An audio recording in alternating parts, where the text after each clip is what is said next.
अथर्ववेद सातवां कांड। सूक्त पहला। देवता आत्मा। प्रजापति अथवा इंद्र और अग्नि की स्तुति करने वालों ने वाणी व्यवहार के समस्त अर्थ का ध्यान किया।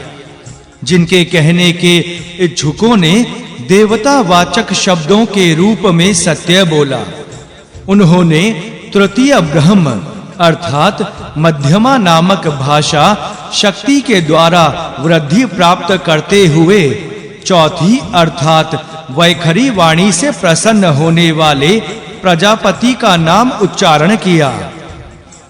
भली भांति जानने वाले पुत्रों को अनर्थ से बचाने वाला प्रजापति धुलोक तथा पृथ्वी को जानता है। वह प्रजापति संसार के लोगों को अपने अपने कर्म करने की प्रेरणा देता है। वह आकाश तथा पृथ्वी को अपनी महिमा से व्याप्त करता है। वह प्रजापति ही यह दिखाई देता हुआ विश्व बन गया है। सूक्त दूसरा। देवता आत्मा। प्रजाओं के पालक देवों की सृष्टि करने वाले, माता के गर्भ से जन्म लेने वाले बालक को युवा बनाने वाले एवं गर्भ के जनक को प्राण युक्त करने वाले प्रजापति से मैं अपनी अभिलाषा की सिद्धि के लिए याचना करता हूँ। उसने इस ज्योति होम आदि यज्ञ को मन से जाना है। हे ब्रह्म, उस प्रजापति को मुझे बताओ। इस बात की अभिलाषा पूर्ण करने वाले यज्ञ कर्म में बताओ। सूक्त तीसरा। देवता आत्मा।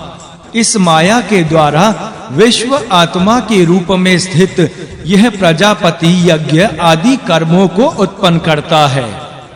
वह दीप्तशाली उत्तम कर्म फल के लिए महान मार्ग है। वह स्थायी एवं चिरकाल तक रहने वाले मधुर जल को उत्पन्न करता है। उसने अपने विराट शरीर के द्वारा सभी प्राणियों के शरीरों को प्रेरित किया है। सूक्त चौथा। देवता वायु। हे शोभन आह्वान करने वाले वायुदेव, सबके प्रेरक प्रजापति अपने रथ में जुड़े हुए 11 घोड़ों के सहारे हमारे यज्ञ में आए।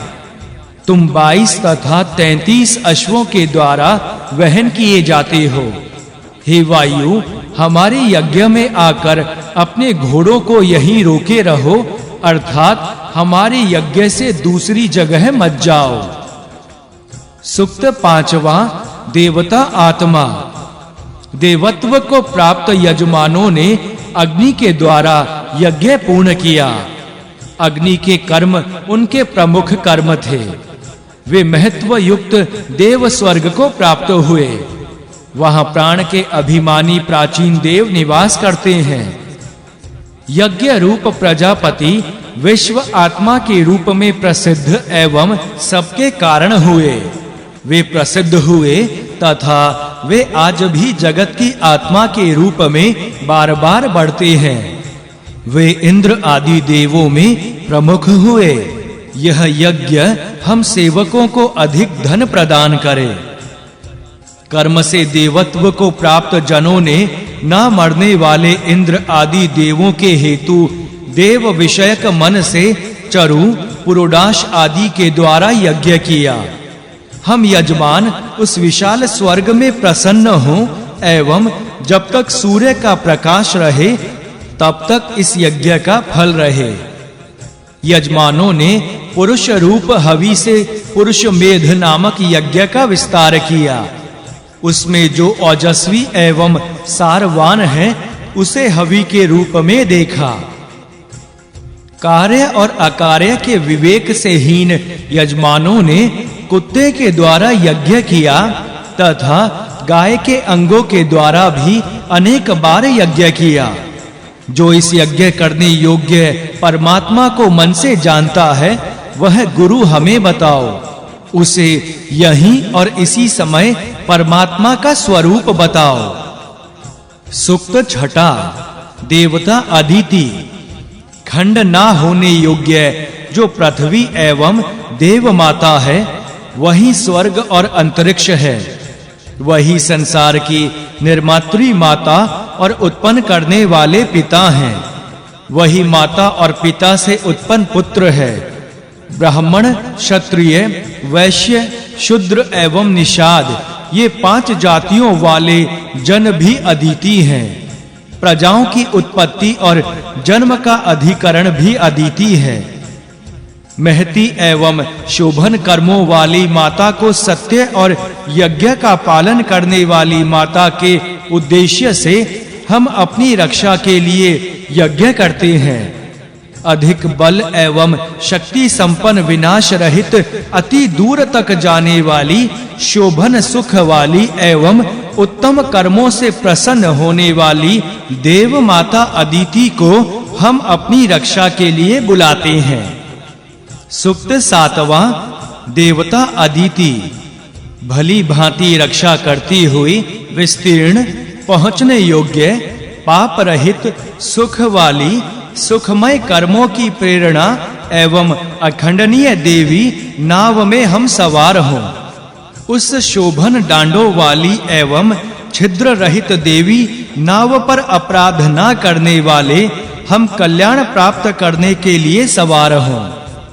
हम अन्न की उत्पत्ति के लिए अन्न का निर्माण करने वाली विशाल एवं अखंडनीय अदिति की स्तुति करते हैं। जिस अदिति की गोद में विस्तृत आकाश है, वही अदिति हमें 3 मंजिला और 3 कक्षों वाला घर प्रदान करें। सूक्त 8वां। देवता अदिति मैं दीति के पुत्रों अर्थात दैत्यों का स्थान छीनकर अदिति के पुत्रों अर्थात देवों को देता हूँ। वे देव गुणों से महान एवं शत्रुओं द्वारा पराजित न होने वाले हैं। उनका सागर अथवा आकाश में स्थित निवास स्थान दूसरों के लिए दुर्जय और दुर्गम है। इन देवों से महान कोई भी नहीं है। सूक्त 9वां। देवता बृहस्पति हे वस्त्र, धन आदि का लाभ चाहने वाले पुरुष, तू उत्तरोत्तर कल्याणकारी संपत्ति प्राप्त कर। लाभ के हेतु जाते हुए तेरे आगे आगे बृहस्पति चले। हे बृहस्पति, तुम पृथ्वी के उस उत्तम स्थान पर इस पुरुष को स्थापित करो जहां धन आदि लाभ प्राप्त हो। इसके सभी पुत्र पौत्र आदि वीर हो एवं इसके शत्रु इससे दूर रहें। सूक्त 10वां। देवता पूषा मार्ग रक्षक सूर्य देव मार्गों के आरंभ में रक्षा करने के लिए उपस्थित होते हैं। सूर्य देव पृथ्वी एवं आकाश के प्रवेश द्वार में उपस्थित होते हैं। अत्यधिक प्रेम करने वाले एवं परस्पर एक साथ स्थित धरती और आकाश दोनों को लक्षित करके यजमानों द्वारा किए गए कर्म और उसका फल जानते हुए सूर्य आकाश से पृथ्वी पर आते हैं और पृथ्वी से आकाश पर जाते हैं। सबके पोषक सूर्य देव सभी दिशाओं को जानते हैं। वे हमें भय रहित मार्गों से ले चलें। कल्याण के दाता, दीप्त पूर्ण एवं पुत्र पौत्र आदि वीरों से युक्त तथा प्रमाद न करते हुए और हमें पूर्ण रूप से जानते हुए आगे आगे चलें। हे पूषा अर्थात सूर्य देव, तुम्हारे यज्ञ रूप कर्म में संलग्न हम कभी भी नष्ट ना हो। इस कर्म में हम सदा तुम्हारे स्तुति करता बने। पोषक सूर्य देव अधिक दूर देश से भी धन देने के लिए अपना दाहिना हाथ फैलाएं। हमारा नष्ट हुआ धन पुनः हमारे पास आए, हम अपने नष्ट हुए धन से पुनः मिल जाएं। सूक्त 11वां। देवता सरस्वती हे वाणी की देवी सरस्वती, तेरा जो स्तन शिशु का पोषण करता है, सुख प्रदाता है, दूसरों को सुख देता है, जो सबके द्वारा आह्वान किया जाता है, जो कल्याण के साधन देता है और जिसके द्वारा समस्त धनों का पोषण होता है, अपने इस प्रकार के स्तन को इस जन्म ग्रहित करने वाले बालक के पीने योग्य बनाओ। सूक्त 12वां। देवता सरस्वती। हे देव प्रजनय, तुम्हारा जो विस्तृत और महान गर्जन करता हुआ वज्र है, जो बाधक देव निर्मित एवं अनर्थ ज्ञापक वज्र है, वह इस सारे विश्व को व्याप्त करता है। हे प्रजनय देव, इस प्रकार के वज्र से हमारी फसलों का विनाश मत करो। इसके अतिरिक्त सूर्य की किरणों से हमारी फसलों का विनाश मत होने दो।